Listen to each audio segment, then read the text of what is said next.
Moses' hands are heavy. And Aaron and Hur, at a crucial moment while Joshua is being prevailed against, he's losing. And Aaron and Hur stays up Moses' hands. The scripture says Aaron and Hur stayed up his hands, the one on the one side and the other on the other side. Now, they brought a stone and put it under him, and he sat thereon. So he was tired of standing up. So he's standing up like this, and he's not sitting down like I am, but he's standing up, and they come and bring a stone, and he sits.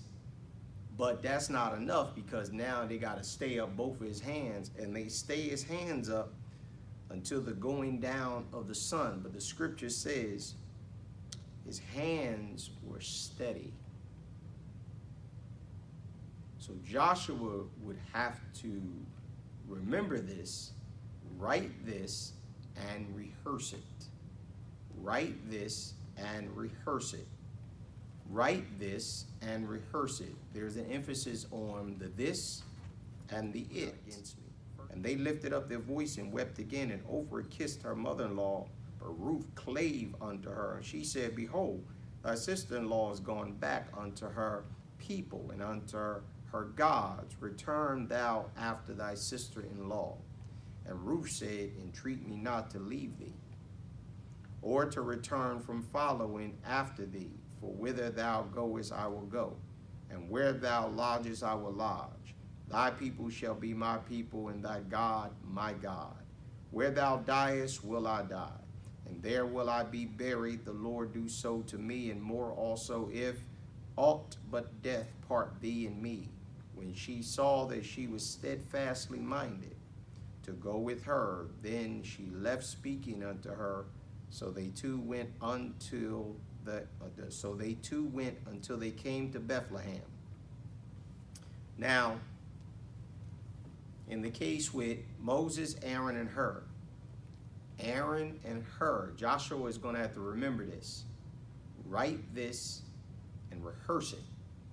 And what does he want Joshua to? The Lord said to Moses, write this. What does Moses want Joshua to remember about this writing and to rehearse it? Is that Aaron and Hur were steadfastly minded. In the case with Jonathan and his armor bearer, with Jonathan and his armor bearer, the armor bearer was steadfastly minded. And in addition to what you read about with Esther and Mordecai, Esther was steadfastly minded.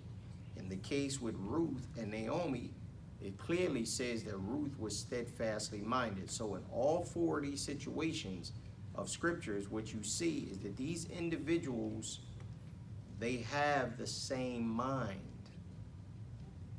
They have the same mind. But in each one of these situations, the person who's the subordinate is following the leader's mind. They have the same mind. The person who's the subordinate is following the leader's mind. When it comes to Aaron and Hur, they already know that Moses is already got his hands up, and that Joshua is definitely looking to Moses, because Moses told Joshua he's going to stand on the hill, and tomorrow I'm going to stand with the rod of God. And Joshua is looking at Moses.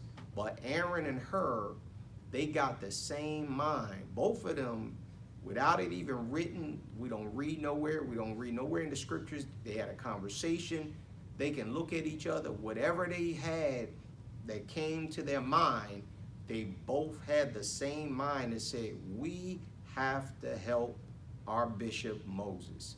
They had the same mind as Moses. They wanted Joshua to prevail over Amalek. And so when it comes to the armor bearer and Jonathan, the armor bearer tells Jonathan, behold, he said, to do all that is in your heart. He says, turn thee, I am with thee. He got the same mind. That's why they had victory. When you have people that got the same mind, when it comes to doing the Lord's work. I'm not talking about the same mind in building some car, the same mind in building some phone, the same mind in doing worldly, earthly things. Nah, I'm talking about when it came to these particular situations, Amalek would have defeated Joshua if Aaron and Hur did not have the same mind as Moses, their leader. In the case with the armor bearer, if the armor bearer did not do exactly what Jonathan had told him to do, come up after me, and we're going to stay. If they say come up, we're going to go. And the armor bearer is in the same mind. Now, see, when Moses sent out the 12 spies, only 2 of them had the same mind as Moses. That was Joshua and that was Caleb. The other 10, they didn't have the same mind as Moses. They had the mind of the giants. So, when you consider write this and rehearse it, Joshua would have to constantly rehearse this like, I need people around me that got my mind. I need people around me that got my thoughts. I need people around me like Aaron and Hur was with Moses when I was battling with Amalek. That's got to be repeatedly in Joshua's mind, that he got to have people that are just like him. So when Joshua is now in authority, when Joshua is in authority, he send out these 2 spies. Those 2 spies, they go out, and when they go out go into Jericho to spy the land, they come across Rahab, the harlot. Those 2 spies got the same mind as Joshua, because they came back and they survived. They were together. They had the same mind. They went down. They was hid by Rahab. They didn't like break loose on each other. They stayed together. See, that's why you can get more done in the church body with a little bit of people than you can with trying to get a whole tribe of folks to get the, to think the same way, to act the same way, to treat each other the same way. And so when you consider this tonight, write this and rehearse it, because this is something you need to actually keep doing over and over again to remember, like, these are the ones that are like-minded, steadfastly. It means that you are devoted and you are loyal to a leader and you are loyal to an elder. Luke chapter 7 and Acts chapter 10.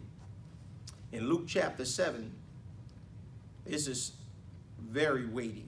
In Luke chapter 7 and scripture 1, on the word tonight, write this and rehearse it. Luke chapter 7, scripture 1.